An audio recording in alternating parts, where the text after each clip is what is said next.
सावतामाळी हा शेती करून पोट भरणारा एक पांडुरंगाचा भक्त होता. त्याचा पांडुरंगावर व पांडुरंगाचा त्याच्यावर खूपच लोभ होता. सोलापूर जिल्ह्यातील अरणगावी तो राहत असे. सावतामाळी अभंग रचनाही करीत असे.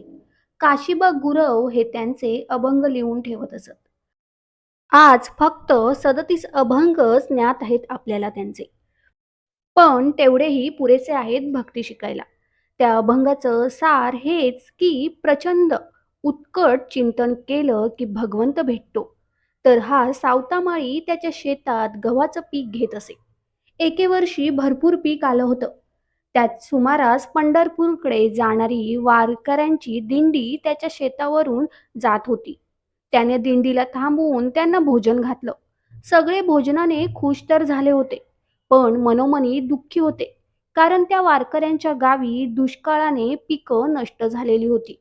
तेव्हा त्यांनी सावतामाळ्याला विनंती केली की आम्हाला थोडं थोडं धान्य द्या घरी न्यायला. तेव्हा सावतामाळ्याने बायकोला विचारलं तर बायको म्हणाली की यांना धान्य वाटलं तर सगळंच धान्य संपेल.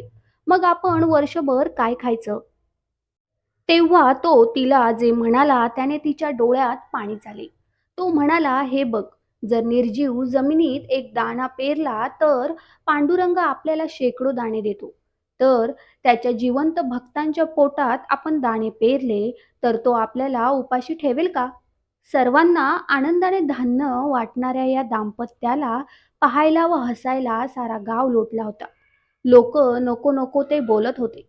कुटाळक्या, चेष्टा, टोमणेगिरी, पण हे आपले दोघे पण शांत होते. सारं धान्य वाटून संपलं. दुसऱ्या दिवशी पुन्हा शेत नांगरायला सुरुवात केली सावत्याने.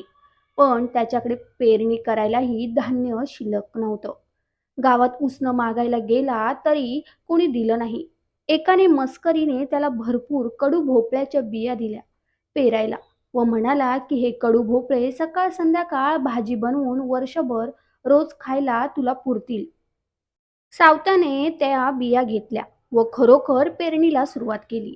सारा गाव हसत होता, कारण कडू भोपळा तर गुरं पण खात नाहीत. त्या वर्षी सावत्याच्या शेतात भोपळ्याच्या वेलाला एक माणूस आत बसेल एवढे मोठे मोठे कडू भोपळे लागले. साऱ्यांना आश्चर्य वाटलं की असं कधी होतं का? मग त्यावरूनही ते सावत्याची रोजच मस्करी करत असत. कडू भोपळ्यांची राखण करण्याची जरूरच नव्हती, कारण कोण चोरणार ते? पण तरीही रोज सावता शेतावर जाऊन राखण करत पांडुरंगाचं भजन करीत असे. थोडी कुठे मोलमजुरी करून दुसऱ्यांच्या शेतावर मग घरी येत असे. लोक विचारू लागले की तू हे भोपळे एवढे कुठे साठवणार? एके दिवशी भाजी करायला सावत्याने एक भोपळा घरी आणला. सावत्याच्या बायकोने भोपळा चिरला आणि काय आश्चर्य! संपूर्ण भोपळा तर गव्हाच्या टपोऱ्या दाण्यांनी गच्च भरलेला होता व ते सगळे गहू सारवलेल्या जमिनीवर सांडले.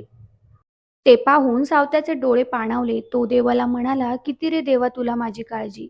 मग दुसऱ्या दिवशी पण भोपळ्यातून गहू निघाले. मग मात्र ही बातमी सगळ्या गावात वाऱ्यासारखी पसरली. सगळेजण हा चमत्कार बघायला येऊ लागले. कुणी भोपळा चोरून नेऊन चिरला तर त्यात गहू निघत नसे. ही बातमी त्यावेळेच्या मुसलमान राजाच्या कानावर गेली व तो स्वतः आला व सावत्याला भोपळा चिरून दाखवायला सांगितलं. भोपळ्यातले गहू बघून तो मुसलमान राजाही गहिवरला व नमस्कार करून म्हणाला, धन्य तुमची भक्ती. यानंतर सावत्या अधिकच विरक्त झाला.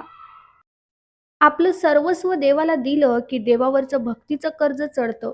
भक्तांचा चरितार्थ चालवण्यासाठी देवांचाही देव करीतो भक्तांची चाकरी. आपण सगळे कडू भोपळेच असतो.